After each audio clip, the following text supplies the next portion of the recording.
নমস্কার প্রিয় দর্শক বন্ধুরা, এই মুহূর্তে সব থেকে বড় খবর। যাদবপুর বিশ্ববিদ্যালয়ে এক শিক্ষককে ধরে বেধড়ক মারধর এবং শিক্ষামন্ত্রীকে হেনস্থা ও তার গাড়ির উপর হামলা, তা নিয়ে রাজ্যের রাজনৈতিক মহল উত্তপ্ত। যাদবপুর বিশ্ববিদ্যালয়ে এরকম কাণ্ড দেখে যাদবপুর বিশ্ববিদ্যালয় এখনো পর্যন্ত সিপিআইএম এর ছাত্রদের দখলে। আর যাদবপুর বিশ্ববিদ্যালয়ে ছাত্রছাত্রী ছাড়া কে বা থাকে? তবে বিশ্ববিদ্যালয়ে এরকম চিত্র, এক শিক্ষককে ধরে বেধড়ক মারধর ও শিক্ষামন্ত্রীকে হেনস্থা ও তার গাড়ির উপর হামলা, যেখানে কিনা ছাত্রদের বাস। এই বিশ্ববিদ্যালয়ে সিপিআইএম এর কবজায়, তার মধ্যে শিক্ষককে মারধর, শিক্ষামন্ত্রী গাড়ির উপর আক্রমণ, সবটাই দেখা গেল বিভিন্ন মাধ্যমে। কে বা কারা যেসব যুবকরা আক্রমণ করেছিল শিক্ষামন্ত্রীর গাড়ির উপর এবং শিক্ষামন্ত্রীর হেনস্থা করা হয়েছিল, এই নিয়ে রাজ্যের রাজনৈতিক মহলে বেশ উত্তেজনার সৃষ্টি হয়। সিপিআইএম মনে করছেন ছাত্রদের উপর গাড়ি চালিয়ে নিয়ে যাওয়া হয়েছে মন্ত্রীর গাড়ি। তবে কিছু চিত্রে অন্য কিছু দেখা যাচ্ছে। আবার রাস্তায় নেমে বিক্ষোভ করছেন সিপিআইএম এর সকল যুবরা, ছাত্ররা। মানুষ মেনে নিতে পারছেন না এসব কাণ্ড দেখে। তবে আগামী দিনে এই যাদবপুর কি হারাবে সিপিআইএম? সংশয় রইল। এই নিয়ে তৃণমূল নেতারা কি বলছেন সরাসরি শুনে নেব। প্রিয় দর্শক বন্ধুরা, আপনারা জানতে দেখতে অবশ্যই চোখ রাখুন U24 নিউজ বাংলার পর্দায়। আজকে যাদবপুরে যে ঘটনা ঘটেছে, শিক্ষামন্ত্রীকে যেভাবে আক্রমণ করা হয়েছে, তৃণমূলের অধ্যাপক সংগঠনের অন্যতম সদস্য এবং আমাদের মুখপাত্র প্রদীপ্ত মুখার্জির মতো একজন ডিসেন্ট মানুষকে যেভাবে আক্রমণ করা হয়েছে, মারধর করা হয়েছে, তৃণমূল কংগ্রেসের আইটি সেলের রাজ্য কমিটির অন্যতম সদস্য কিশলয় রয় এবং যে যাদবপুর বিশ্ববিদ্যালয়ের ইউনিট প্রেসিডেন্ট টিএমসিবি, তাকে যেভাবে অন্ধ করে দেওয়ার চেষ্টা হয়েছে, তার চশমা ভেঙে দেওয়া হয়েছে এবং তৃণমূল ছাত্র পরিষদের প্রত্যেকটা কর্মীকে আক্রমণ করা হয়েছে। আমি বলছি, মমতা বন্দ্যোপাধ্যায় যদি 1 ঘন্টার জন্য তার ছাত্র ও যুব সংগঠনের হাতের বেরিটা খুলে নেন এবং 1 ঘন্টার জন্য তিনি যদি বদলা নয় বদল চাই নীতি থেকে সরে আসেন, তাহলে আগামীকাল যাদবপুরে লাল পতাকা উঠবে না, এটুকু নিশ্চিত করে বলতে পারি। আমার অবাক লাগে সংবাদ মাধ্যমের বিশ্লেষক, আলোচক এবং সঞ্চালকদের দেখলে। তারা সরাসরি এটাকে এসএফআই এর গুন্ডামি বলতে তাদের কুণ্ঠাবোধ কোথায় হচ্ছে। আমার মনে পড়ে যাচ্ছে আজ থেকে 10-12 বছর আগে যখন রায়গঞ্জের কোনো একটা কলেজে টিএমসিপির কোনো একটা নেতা কোনো এক অধ্যাপকের সাথে খারাপ ব্যবহার করেছিল, সেখানে 1 মাস ডিবেট চলেছিল এবং আজও সেই ডিবেটের সেই ঘটনার উদাহরণ বারবার টানা হয়। আজকে এই একই ঘটনা যখন যাদবপুরে ঘটলো, একজন অধ্যাপকের কলার ধরে তাকে চড়থাপ্পড় মারা হলো, বুকে ধাক্কা মারা হলো প্রদীপ্ত মুখোপাধ্যায়কে, সেই ঘটনা নিয়ে একই রকম রিয়াকশন তো দেখা যাচ্ছে না টেলিভিশনের সঞ্চালকদের, টেলিভিশনের আলোচকদের, টেলিভিশনের বিশ্লেষকদের মধ্যে। আমি বুঝতে পারি না এই বিচারিতা কেন। কোন কলেজে যদি টিএমসিপির ছাত্র পরিষদের সদস্যরা কোনো অধ্যাপককে ঘিরে, কোনো প্রিন্সিপালকে ঘিরে বিক্ষোভ দেখান, সেক্ষেত্রে আলোচনা শুরু হয়ে যায়, তৃণমূল ছাত্র পরিষদকে গালাগালি নিন্দা শুরু হয়ে যায়। কিন্তু একই কাণ্ড যখন যাদবপুর বিশ্ববিদ্যালয় হয়, অদ্ভুত অদ্ভুত শান্ত, অদ্ভুত শান্ত প্রত্যেকে, এবং একই রকম ভাবে তাই না, তার 1% রিপার্কেশন দেখা যায় না। আমি সত্যি সত্যি বুঝতে পারি না কেন এই দ্বিচারিতা, কি কারণে এই দ্বিচারিতা।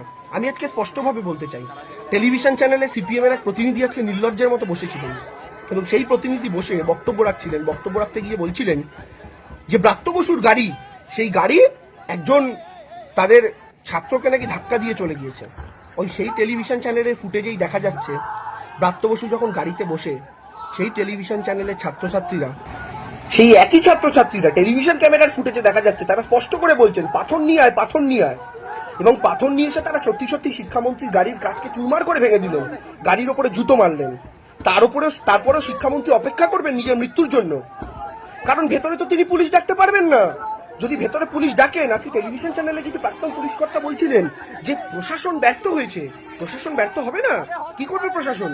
ভেতরে ঢুকবে পুলিশ, ভেতরে ঢুকে শিক্ষামন্ত্রীকে বার করে আনবেন, পুলিশ ভেতরে ঢুকবে, আর পুলিশ ভেতরে ঢোকার পর আবার আপনারা 2014 সালের হুক কলরবের মতো একটা আন্দোলনকে প্রশ্রয় দেবেন। তখন তো আপনারা দাবি তুলবেন কেন পুলিশ ভেতরে ঢুকলো। একবার পুলিশ কেন ভেতরে ঢুকবো বলবেন, আবার একবার বলবেন পুলিশ কেন ভেতরে ঢুকলো না। আপনারা চানটা কি বলতে পারেন? আজকে শিক্ষামন্ত্রী যদি ওই অবস্থা থেকে গাড়ি চালিয়ে বেরিয়ে না আসতেন, তার গাড়ির কাঁচটা ভাঙার পর তারপর তো তার মাথা ফাটানো হতো, তিনি বসে থাকবেন। তারপরে কান্নাকাটি করছেন কেন ছেলেটার ধাক্কা লেগে পড়ে গেল। গাড়ির বোনেটের ওপর যদি উঠে বসে থাকে তাহলে পুজো করবে ফুলচন্দন নিয়ে। আমি ব্রাত্য বসুর জায়গায় থাকলে আরো জোরে গাড়িটা চালিয়ে বেরোতাম ওখান থেকে। আমাদের একটা কথা স্পষ্টভাবে বুঝতে হবে, সিপিএম রাজনৈতিকভাবে শূন্য হয়ে গেছে। যাদবপুরের মতো একটা জায়গাতে তারা বন্দী। যদি সত্যি সত্যি সরকার মনে করে, সত্যি সত্যি যদি সরকার অগণতান্ত্রিক হয়, যাদবপুর থেকে সিপিএমকে সরাতে 1 মিনিট সময় লাগবে না। কারণ যাদবপুরের আশেপাশে যতগুলো কলেজ ইউনিভার্সিটি আছে, প্রত্যেকটাতে তৃণমূল ছাত্র পরিষদের 500 থেকে 700 করে ছাত্র ছেলে মেয়েদের সংগঠন রয়েছে। ফলে 4টে কলেজ যদি মনে করে যাদবপুরমুখী এখন রাত্রিবেলা হবে, তাহলে কিন্তু আর কিছু করার থাকবে না আমার এসএফআই এবং অতিবামের বন্ধুদের। কিন্তু মমতা বন্দ্যোপাধ্যায় এই পলিসিতে কখনো চলেন না। এটাকে কেউ দুর্বলতা যদি মনে করেন, তাহলে কিন্তু বারংবার ভুল হবে। মমতা বন্দ্যোপাধ্যায় ছিলেন বলে সিপিএম এর পার্টি অফিসগুলো রক্ষা পেয়েছিল।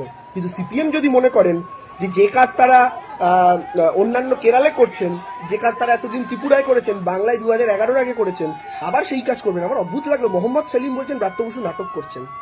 বাহ, ক্যামেরার সামনে দেখা যাচ্ছে তার গাড়ির কাঁচটা ভেঙে চুরমার করে দিল, মোহাম্মদ সেলিম বলছেন নাটক করছেন।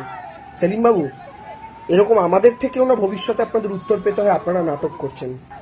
আমরা এরকম উত্তর দিতে চাই না, বিশ্বাস করুন। মমতা বন্দ্যোপাধ্যায় যখন পায়ে চোট লেগেছিল আপনারা বলেছিলেন দিদি নাটক করছে, আর সেটা বলার পর মানুষ আপনাদের সত্যি সত্যি নাটক কোম্পানিতেই পরিণত করে দিয়েছে। আজ আপনারা নাটক বা যাত্রা কোম্পানি ছাড়া আর কিচ্ছু নয়, কারণ বাংলার বিধানসভা এবং বাংলা থেকে লোকসভায় আপনাদের কোনো প্রতিনিধি নেই। আপনারা এই যে কাজগুলো করছেন এবং মমতা বন্দ্যোপাধ্যায় যে সহিষ্ণুতার পরিচয় দেখাচ্ছেন, সেটাকে আপনারা দুর্বলতা মনে করতে পারেন, কিন্তু সাধারণ মানুষের চোখে কিন্তু আপনারা আরো নিচু থেকে আরো নিচু হয়ে যাচ্ছেন। এবং তার সঙ্গে নিচু হয়ে যাচ্ছেন টেলিভিশন চ্যানেলে বসে বিতর্ক করা সেই সমস্ত আলোচকরা, সমালোচকরা, রাজনৈতিক বিশ্লেষক, প্রাক্তন পুলিশ কর্তারা, যারা তৃণমূল ছাত্র পরিষদ বা অন্যান্য কলেজের ক্ষেত্রে অধ্যাপকের সঙ্গে খারাপ ব্যবহারের ক্ষেত্রে 100 বার সঠিক স্ট্যান্ড নেন, তৃণমূল ছাত্র পরিষদের সমালোচনা করেন। কিন্তু যাদবপুরের ক্ষেত্রে যখন একই কাণ্ড হয়, যে বিভৎস কাণ্ড হয়, তখন আপনারা বেমালুম চুপ করে যান। আপনাদের ভাষা তখন, আপনাদের শব্দচয়ন তখন বদলে যায়, ব্যালেন্স করার চেষ্টা হয়ে যায়। একটু নিজেদের দিকে তাকিয়ে দেখুন। আমি আবার বলছি, যদি মমতা বন্দ্যোপাধ্যায় তৃণমূল ছাত্র পরিষদ এবং তৃণমূল যুব কংগ্রেসের হাতের বেড়িটা 1 ঘন্টার জন্য খুলে নেন, কালকে যাদবপুরে লাল পতাকা উঠবে না।